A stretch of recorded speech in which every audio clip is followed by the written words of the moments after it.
All right, and we'll take you live to Ottawa now, where Prime Minister Justin Trudeau is speaking to reporters as the Liberals hold their national convention this weekend. Let's listen in live. Climate change, for inclusion and diversity and women's rights, all the things that are driving Liberals forward to have a positive and optimistic view of what we need to do over the coming years to keep Canada going forward in the right directions.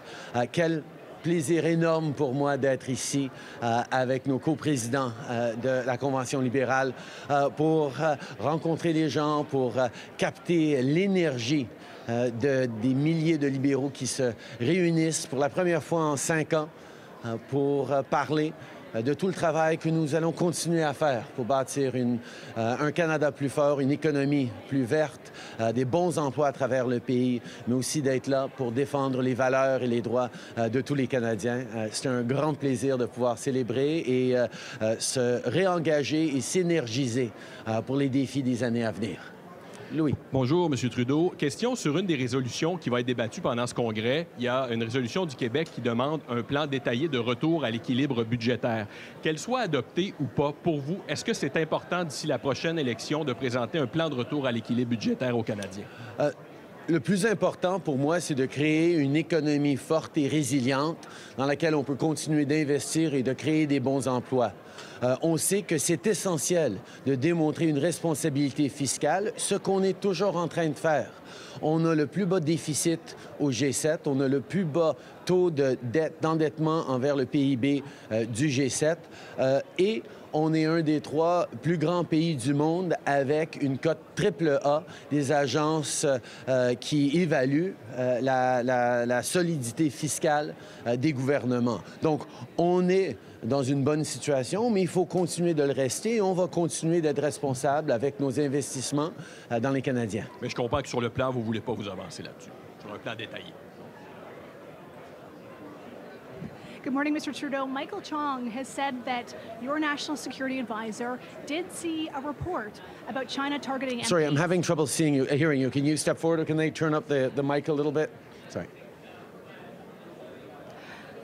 Michael Chong said that your national security advisor did see a report about China targeting MPs. You said CSIS did not share that information. What's the breakdown here? Who dropped the ball? Well, first of all, let me reiterate that it's absolutely unacceptable that any MP be worried about threats to themselves or their family. And that's something that needs to be taken incredibly seriously. Now, CSIS and our intelligence agencies have professionals that evaluate constantly threats coming into Canadians, threats from foreign actors, concerns about Canadian safety. That's what they do, and they do it hundreds of times a day, every day. They make determinations around whether a threat is credible, whether it reaches a certain threshold, whether it's a serious threat, and they act in consequence. What I have ensured because of this situation is that any time going forward there is a threat against a member of Parliament or his family, regardless of their evaluation of whether it is serious or not, or whether it is credible or not, that it has to make it to the highest levels. As I said on Wednesday to Michael Chong and to Canadians, information that was released on Monday through the media never made it to me, to my office, or to the minister at the time. Going forward, such information would absolutely have to be raised to the highest political levels. Hello, Prime Minister. The Foreign Minister says Canada is considering the expulsion of a Chinese diplomat. Why hasn't this happened yet, given that multiple MPs have allegedly been threatened by China? This is a big step, not a small step, to expel diplomats. It's one that has to be taken with due consideration on all the potential impacts and all the very clear messages that it will send. This is something that the minister is looking at very carefully, looking at all the information around it, and she will make a decision in due course. Okay. C'est pas une petite chose d'expulser des diplomates et c'est quelque chose qui doit être pris au sérieux. Et je peux vous rassurer que la ministre est en train de regarder de façon détaillée les options et les justifications et penser aussi aux conséquences possibles, mais nous allons agir de la bonne façon et j'ai confiance dans la ministre à ce niveau-là. Bonjour, M. Trudeau. Pour revenir sur le rapport dans lequel les informations sur M. Chong étaient détaillées, celui qui a été produit en 2021, là-dedans, y avait-il d'autres députés So in there, are there any other si vous l'avez lu le rapport members of Parliament that were the target of Tout d'abord, threats, and did you have en any matière info on de that? sécurité nationale, Well, first of all, regarding nous national devons de security, toujours prendre we must des menaces à always quelques Canadiens que ce soit de façon take sérieuse. threats C'est pour seriously, ça no matter d'ailleurs que against suite what Canadians the threats are aux directed at. préoccupations exprimées Following dans the les médias concerns lundi, dans le rapport expressed partagé in dans the les media médias Monday in the lundi, shared j'ai report été un peu on rassuré Monday, de voir I que was reassured la SCRS to a see that donné CSIS un briefing à has M. Chong quelques mois given a après briefing to qu'ils Mr. Chong aient a few recueilli months certaines after informations. Ils ont they pris had la gathered certain décision information. So they d'informer made le the député. Et c'est decision ce à quoi to on inform the s'attendrait member of dans des Parliament situations that pareilles. which we would En même expect in temps, such a situation. But at the same d'aller de time, l'avant, c'est clair que going quelle que forward, soit it's l'évaluation clear that no de matter nos what experts en the sécurité et renseignement, assessment of our si une security menace, experts, qu'elle soit crédible if ou non, there's a threat, sérieuse ou non, credible contre un or député not, serious et or sa not, famille against ou a sa member famille, of Parliament ça or doit his or être her family, délibérément élevé au this plus haut must be niveau deliberately politique et de notre elevated to the highest political level. Mr. Trudeau, you said previously that the CSIS report didn't make it out of CSIS. Yesterday, the National Security Advisor contradicted you, saying that it made it to the Privy Council office. Who told you it never left CSIS, and why did you come out and tell Canadians that? When the media reports came out on Monday, talking about threats to an MP and his family, I immediately turned to CSIS and to our intelligence agencies to find out exactly what the facts were, what was known, who knew it when, what was done with it. I was reassured to see that Mr. Chong had received multiple briefings following the information collected by CSIS to ensure that he and his family were kept safe, or would at least know what was going on in the extent that they needed to and they could be briefed. But it's also clear that that information never made it up to the political level in my office, to me, or even to the Minister of Public Safety at the time. The intelligence agencies constantly receive information about threats to Canadians, to our institutions, from various sources, and they are professionals at making evaluations on whether a threat is serious or credible and what actions need to be taken following a given threat or assessment. They proceeded to go through their processes in the way that they felt was the right thing to do. But it's obvious now that those processes need to be changed, which is why I have said clearly from now moving forward, any threat, whether it's serious or credible or not, to a member of Parliament or their family, particularly from foreign sources, needs to be elevated to higher levels than it was. In terms of what I shared the best information I had at the time on Wednesday, both to Mr. Chong and to Canadians. But it turns out that information was incorrect. So who told you the report never left CSIS? Okay.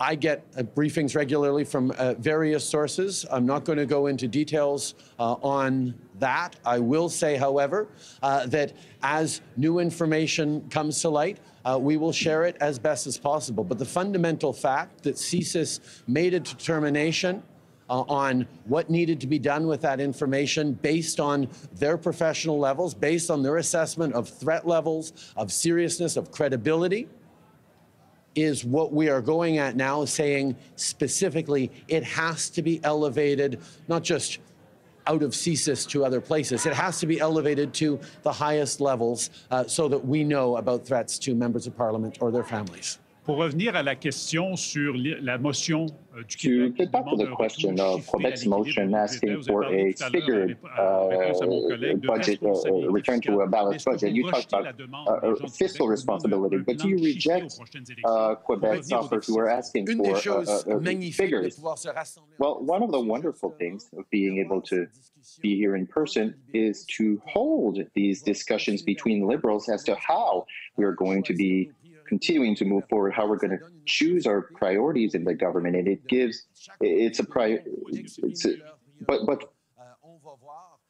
we're going to see what type of debate and discussions will be held on the different resolutions. But I can guarantee to you that the principles of fiscal responsibility are at the heart of the Liberal approach.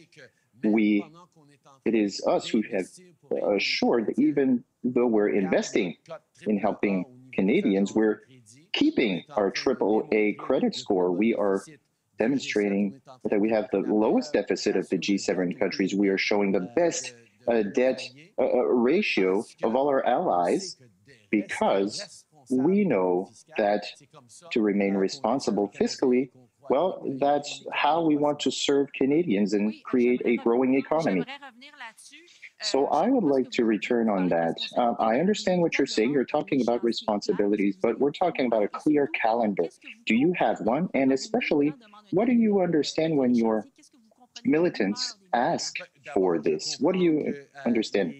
Well, first of all, I understand that Liberals, volunteers that are here have put forward hundreds of resolutions that are going to be debated, on which people are going to be voting, and that's part of the process.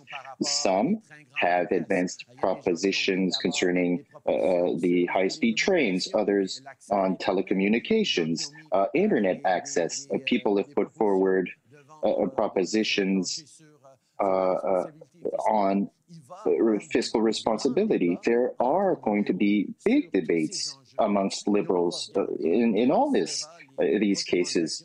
And we'll see what the recommendations are and the perspective of the party and its militants. Thank you. You announced last night that you'll be running in the upcoming election. Why do you believe that you can do what no other PM has done since Laurier, despite everything that's going on in your party? You know, I know the media loves to think about it as, record books and things like that. I am focused on the choice Canadians get to make. Canadians are going to be faced with a very, very clear choice in the next election. Do we go down a path of fear and anger and division and envy and toxicity? Fear didn't put food on anyone's table. Anger doesn't create a single job. What we're focused on in this government and in this party is building a positive, optimistic vision for this country that recognizes the very real challenges we as a country and as a world are facing and rises to meet them. Whether it's on the fight against climate change, whether it's making sure we're standing up unequivocally for women's rights, whether it's making sure we continue to move forward on the path of reconciliation. And those things are not just moral imperatives, they're also economic imperatives. That's how we create good jobs. That's how we draw in investments from around the world to provide solutions to the world. That is the positive, ambitious vision that gathers Liberals here today. And that is the conversation that I look forward to continuing to lead with Canadians right across the country as we make a consequential choice for what kind of country we want to be over the next decade. And I'm excited about that. Écoutez, pour moi, le moment dans lequel on est en train de vivre en tant que Canadiens, in which we are living right now as Canadians is extremely important. We are facing a very clear choice between policies of fear, policies of negativity that Mr. Poilievre is offering us, but anger and fear don't create jobs. It does not help Canadians put food on the table. We're putting an ambitious vision forward for Canadians. People understand that reconciliation with Aboriginals, defending minority rights, being there to fight against climate change are not just moral goods, they are economic obligations in today's world. And this positive and ambitious vision that we are discussing today, that we see and hear in all the halls and in all the meeting rooms, that is the vision that I can't wait to continue sharing with Canadians up until the next election, and on the other side also. Thank you, everyone. All right, we're just listening. Okay, we've been listening into Prime Minister Justin Trudeau speaking in Ottawa. He's there for his national convention this weekend for the Liberal Party, talking about the issue of Michael Chong, saying that from now on, anytime there's a threat, it has to go to the highest level, not just CSIS. And he's also saying that the information relayed to the media on Monday, it didn't go to him or any other people. As for the expelling of a Chinese diplomat, Foreign Affairs Minister Melanie Joly is still looking very closely at that, but it is a big step that they'll have to consider very carefully.